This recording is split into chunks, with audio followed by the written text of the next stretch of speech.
четврта недела како се протестира на улиците низ Македонија и вчера повторно вандализирање на споменици на културата. Настрадаа македонската радио-телевизија и оградата на мостот Слобода. Наместо балони полни со боја, овој пат демонстрантите го искажаа својот револт и со пушки и играчки, наполнети со боја, со кои полесно ја уништуваа оградата.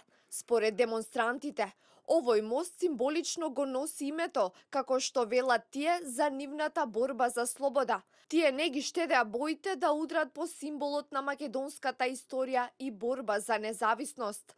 Протести имаше и во Битола, каде што настрадаа судот и канцеларијата на Иванов, како и споменикот на Филип II, а истото сценарио се случи и во Кочани и во Кичево. Во Струмица беа обоени постери со ликот на председателот Ѓорѓе Иванов.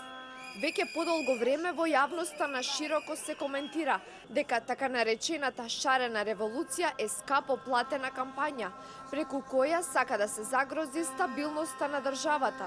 Медиумите споменуваат дека дел од демонстрантите кои се тука за да уништуваат, добивале и дневници до 50 евра.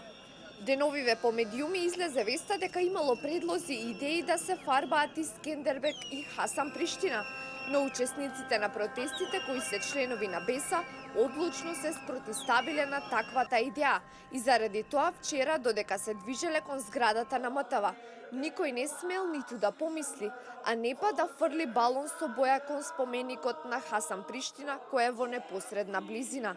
Изминативе денови беа уништени низа спомен обележен на македонските револуционери, меѓу кои споменикот на Асном, релиефите на Порта Македонија, релиефите на Сирма Војвода, дедо Илјо Малешевски, како и Димитар Поп Георгиев Беровски со четите, заклетвата на ВМРО, Питу Гули со четата, Васил Чакаларов, Пандо Кљашев со соборците, Партенија Зоографски, Григор Парличев и низа други.